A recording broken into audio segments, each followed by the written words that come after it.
Okay, so in this video, I'm going to show you how to remove the pressure switch for this particular furnace. Okay, this pressure switch is not mounted by screws like other ones. This one has like some kind of clip. It just clicks in, and what you need is a flat screwdriver, basically, like this, and then you remove there's a small hook, and you move it. It comes off. Okay. So I will show you in a minute what it is. So when you remove this hook, it comes off. It's very easy. Now, just remember these hoses, they have different color. Make sure you put the color belongs to where. Take some pictures. But now I just remember the red one is on the right. Okay, so just in case. So when you remove this, a lot of times, as I showed in other videos, the pressure switch could be stuck. They stick because there's a switch in there. It turns off and on a million times a year, every season. So what you need to do, make sure you clean it and then blow in it. You can hear the click.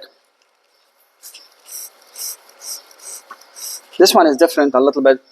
I have to bring the phone really close. But you can feel something is moving in and out. I can hear it, but maybe you can't.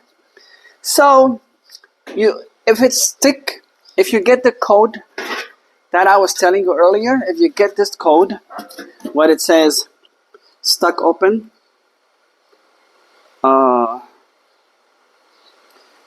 see pressure switch, open, switch open with inducer on. Oh no, that's not the one. Pressure switch closed with inducer off, right? With inducer off. So the pressure switch should be open when the inducer is off. Remember, it's an normally open switch. So if it's open when the inducer is off, that means it's stuck. And remember, this is normally open. When the inducer comes on, it turns off, it closes, it connects. When this turn off, no more spinning, no more pressure, this should open. So when this is turned off and this does not disconnect, this is what you get, I believe. It's a limit switch open. I'm sorry, the pressure switch closed with indoor inducer off. So that means the pressure switch is stuck closed even when the inducer is off. And then I showed you earlier how to do. You hit it with the screwdriver just a little bit like this. You might release it. Again, this is not, if it works after you hit it, it's not like a long-term repair. You have to get a new one. You have some time to buy a new one. Okay, you blow in it and you do that. Sometimes these two connections could be clogged, so you get something really skinny, and you poke them, right? Make sure they go through all the way, because something can be stuck in it. Let me get it close, and you know what I'm talking about. So here, as you see, these are the nipples, excuse my language, where the pipe or rubber hose will hook to it. Okay, so you clean these. And the other way we can check it, these pressure switches, they have a reading on them. It's a negative pressure reading. It's called inch of water column. So if you have, let's say you have, here it says 0.50, right? Oh, here, sorry. 0.50. So basically that's a very, very low pressure. It's way, way lower than PSI. It's measured by an inch of water column. So let's say the blower runs, and I put my manometer in there. There's a manometer that will show you. I will show you in a minute how it works. Let's say the reading is less than 0.50. See, the other one is 0.90. So remember, this is two stage. Each stage has to read certain pressure. Now, if you test this, you have to make sure you know which state you are, which stage you are. So let's say your first stage is supposed to be higher than 0.50, and you get 30. So that means the pressure switch is okay. It's not reading normal pressure. It's not reading enough pressure to feel it's safe for the inducer to keep running. So what happened is, there's something stuck in the chimney here, in the flue pipe, or maybe the blower motor is not spinning enough, it's old, something is stuck in the wheel, and inside there is a wheel, and the pressure switch is not bad because it's doing its job. Hey, you are lower than 0.50 inch of water column. I'm not gonna tell the control board to keep running and continue the operation. But if you put the manometer inside there, and you read like 90, like 0.90, which is much higher than what is required. Again, you have to make sure you're in the stage that belongs to the control board, to the pressure switch. Okay, if it's a second stage and you're reading the first stage, you're gonna have a problem. Sometimes they say on that high or low, so they can tell you which one belongs to which stage. So if you are in the first stage, which is supposed to be 5.50, and you are like 0.90, which is much higher than what you need, and this is not closed, now you know the pressure switch is bad. Now, 8 out of 10 times, I believe, is not the pressure switch. Honestly, it's something has to do with the pressure, something, restricting the flue pipe. And remember, there's a lot of condensation going on. Okay, this is an 80%. I'm sorry, this is a 95%. So 95% of the gas that you're burning, it goes to your home, and 5% of the gas that you're burning, it has to go into the atmosphere. And because it's 5%, so the exhaust is cool, is not hot like these guys. When you have 80% and you put your hand on it, it's gonna burn you, because 20% at least is going in the chimney. But these are using PVC pipe, So PVC pipe usually is cool. I'm trying to find the PVC pipe, but you know what I'm talking about. So the PVC pipe usually 5% is not hot. It's just a vapor, and that vapor sweats. So there are a lot of sweating going on. That's why you see the hoses, and we have a drain usually in here. I don't know if you have it at your home. You see a drain here. Lennox have the drain outside. That drain, it will basically collect all the condensation.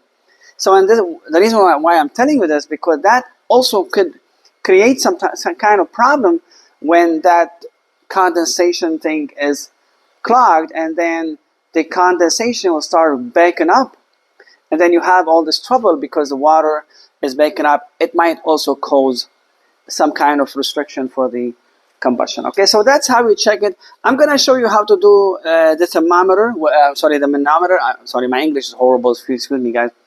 And I'm a new YouTuber, so I'm trying to put my thoughts together. It's so spontaneous. I don't write down. I don't organize anything yet. But I throw at you as much as information I learned within the 26 years. Hopefully, it's going to help you somehow, some way.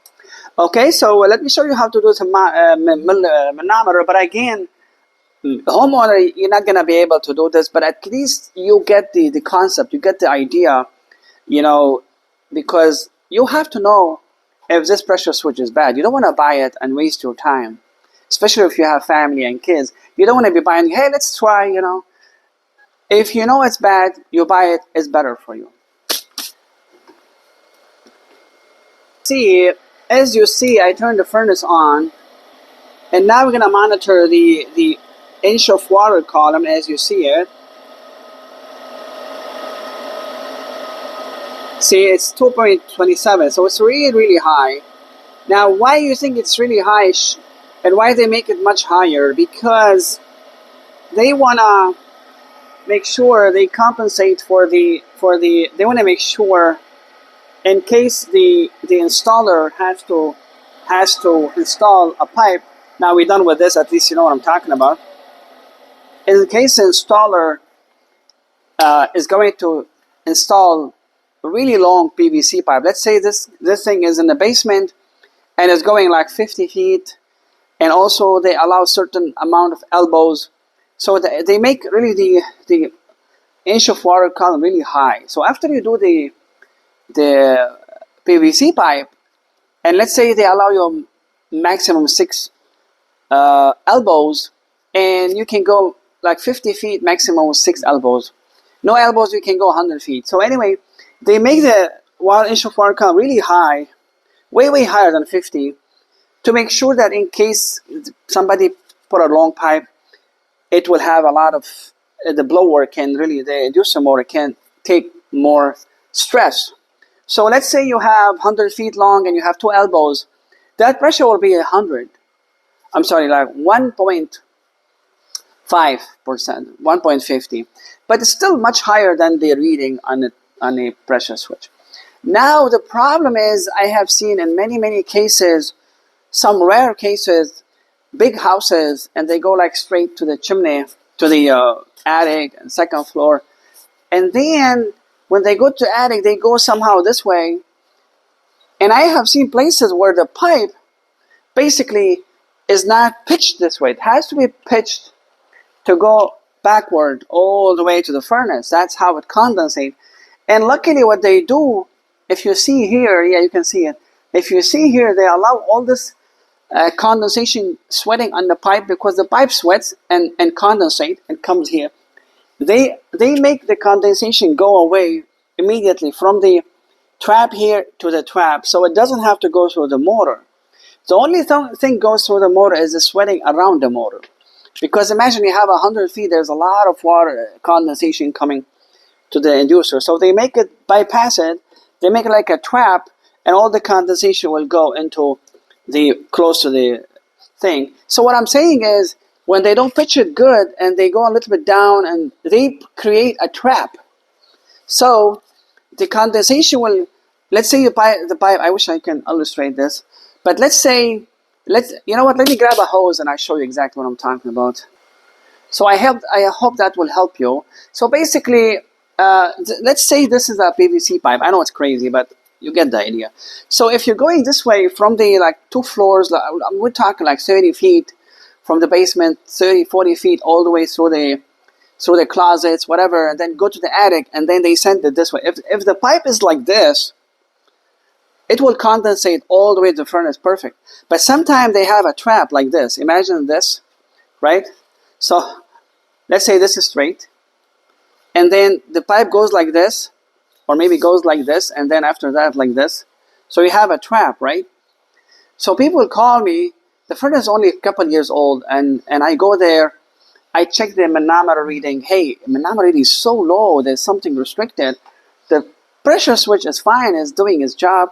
So I go to the attic and I see the pipe is going, it's a long way, like another 20 feet or something. So there's a trap. Remember, the pipe will sweat all the time. And then it's like that. So there's water that tripping in here is not traveling because it's like that. So I fix it. Sometimes I got a pressured air and I blow all the water out and I fix it to make straight, and they are fine. Another thing I want to tell you why we're talking about this, outside, when they do the PVC piping outside, it's very important. So it's very important to know something about the pipe that's going outside. I have seen in many places. Let's say this pipe is going through the wall. It's a PVC, right, going, let's say 10 feet, whatever, 20 feet, 100 feet. When you go to the wall, it has to be pitched. You can't have it this way or this way. Perfect. Why? Because the water has to go backward no matter what you do. If it goes anywhere, like let's say you put elbow, let's say it's pitched perfect, and then you put an elbow like this, right? So it's perfectly pitched. Now all this vapor will sweat in here, and we're talking, Indiana, Michigan, Canada, Minnesota. It's freezing. Sometimes can go like 10 below. This moist coming here is gonna freeze immediately. You're gonna build a lot of ice in here. So on the rooftop, when I go to complex building, they have HVAC, high efficiency. The pipe is just sent like this to the sky. Don't worry about it, because the rain goes here. Who cares? It's already sweating, so nothing goes out.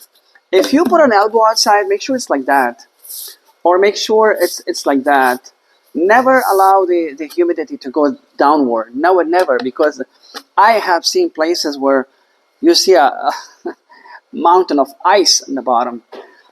Make it high enough, like 3 feet, so when it's snowing, it doesn't build ice and block it. If you do it this way, it's much better, honestly.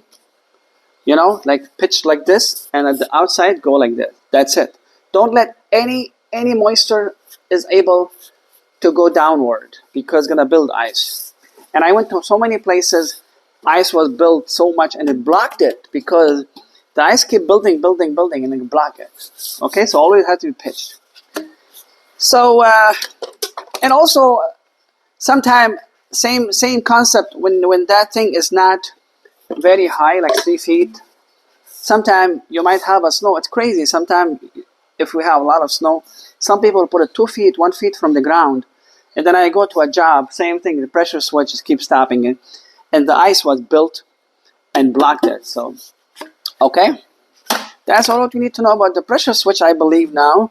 So the other thing is for the pressure switch, I wish the blower was working. I can show you how the pressure switch works, but this one, the blower is gone. I will show you later how to take the whole blower out and how to diagnose it as much as you can.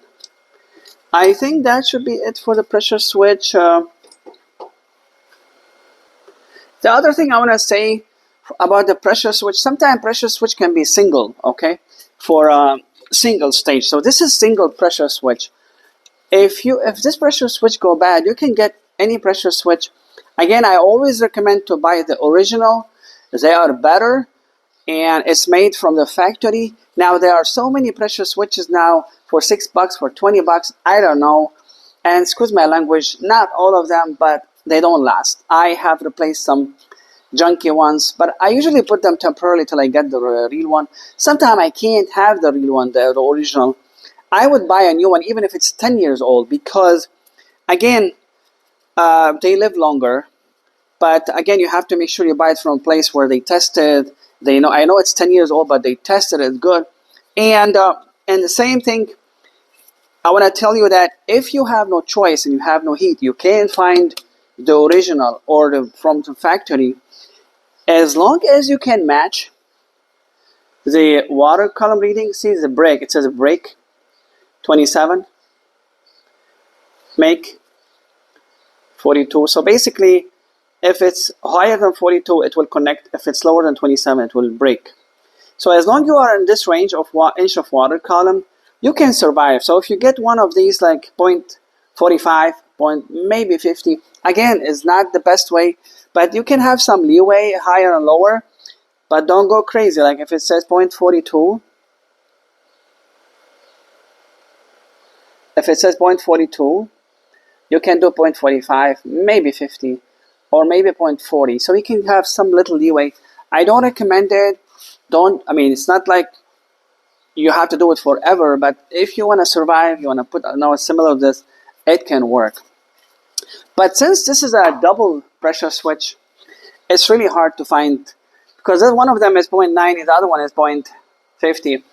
If you find any other pressure switches that is 0.80 and 0.45, maybe you can survive. But again, it's just a concept, because a lot of time when I'm working, I don't have this in my truck, and I call them.